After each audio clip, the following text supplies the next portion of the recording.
How's it going, guys? This is Brad with Best Price Nutrition. Be sure to check out our website, BestPriceNutrition.com. Sign up for our email newsletter on that site. Follow all of our social media, and don't forget to subscribe to this YouTube channel. Today, I'm going to be going over Hi-Tech Pharmaceuticals Halodrol. This is one of the more popular prohormones that we go through. I think one of the big reasons people like it is because it's just one tablet a day. It's got a good profile in there, and it's effective. So I'm just going to get into it. One tablet, you just do one per day. There's 30 servings in a container. There is 250 milligrams of a blend, and the blend contains 1-andro, 4-andro, androsterone, which is kind of like a mild, all-around type deal. There's androstenolone acetate and raponium carthomoids. I don't know how to say it, but that's like an herbal muscle builder. So the 1-andro is going to be what's in 1-testosterone, 1-AD. Basically, it's really good for strength and cutting. It doesn't aromatize to estrogen. It keeps you lean. It's going to help put on dry muscle. So, you could use this to cut with so long as you add in other ingredients that I'll go over.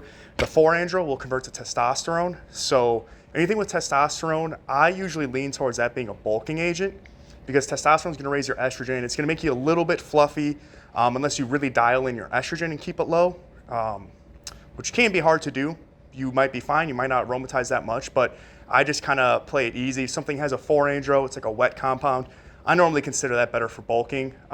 Usually if you're cutting, you really don't want any excess water weight or anything like that. You just want to be dry as a bone, right?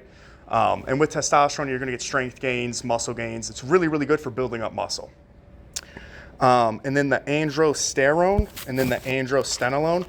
So the androsterone is just a very mild anabolic type deal. I think it's like 1/7 the strength of testosterone, so it's not anything that you would want by itself, but it's just kind of a nice thing to throw in here because you have other things going on. So it is mild, but it's nice to have in here. The androstenolone is actually just straight up DHEA. So a lot of people, when they hear about prohormones, they just go, oh, isn't it DHEA derivatives or something like that? DHEA by itself really doesn't help you grow muscle. DHEA is more general. It's kind of like mild body composition. It could have cognitive enhancements. I think it really like stabilizes you more than anything. I think postmenopausal or something with women, I don't know. I'm not gonna throw it out there if I don't really know, but I think women use DHEA for certain reasons. It in of itself isn't that strong. It's kind of like a generalized thing. Prohormones are usually DHEA that are tweaked to turn into other things. Because DHEA kind of goes where it's supposed to go and it'll turn into estrogens or androgens, right? So it can be either of them, which is why you don't just see, DHEA by itself. You could put, I think it's functional groups on DHEA that will dictate what it turns into, which is what most prohormones are. That's how you could have DHEA specified to turn into testosterone, 1-testosterone, boldenone, all that stuff. And then the last one is that raponium carthomoids. I don't know, it sounds Latin. So this one I really didn't know that much about, but essentially it's a natural steroid, probably along the same line of laxagenin, which is a brasinosteroid. Steroid meaning like a 4-carbon ring, not just like something you shoot into your butt. So it's gonna help with muscle mass, athletic performance, and endurance, as do a lot of the natural steroids. I think epicatechin and laxagenin and testosterone, which you've got right over there, all of these natural things, they're gonna help you put on muscle, but they're really, really good for like athletic performance. They just do a lot of signaling type stuff, which is really good. So who is Halodrawl for?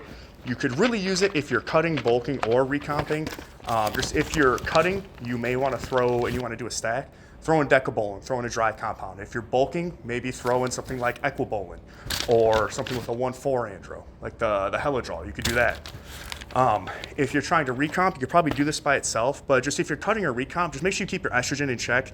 Get some arimistane with you, use it as directed. If you don't really want to use it and see how it goes, just get a bottle of arimistane and don't use it if you don't want to, but if you start noticing the high estrogen side effects, start popping them. You take 2 a day, 1 in the morning, 1 in the afternoon. Side effects would be the estrogen increase. There's really, as far as I know, no DHT conversion in here, so you shouldn't have to worry about hair loss. You can run this for up to 2 months. I'm sure some people would do more, but I believe I don't think it says on here. Yeah, I would say go up to 2 months. That's pretty standard for pro hormones. Take a PCT, definitely like a Rimaplex, let it all clear out.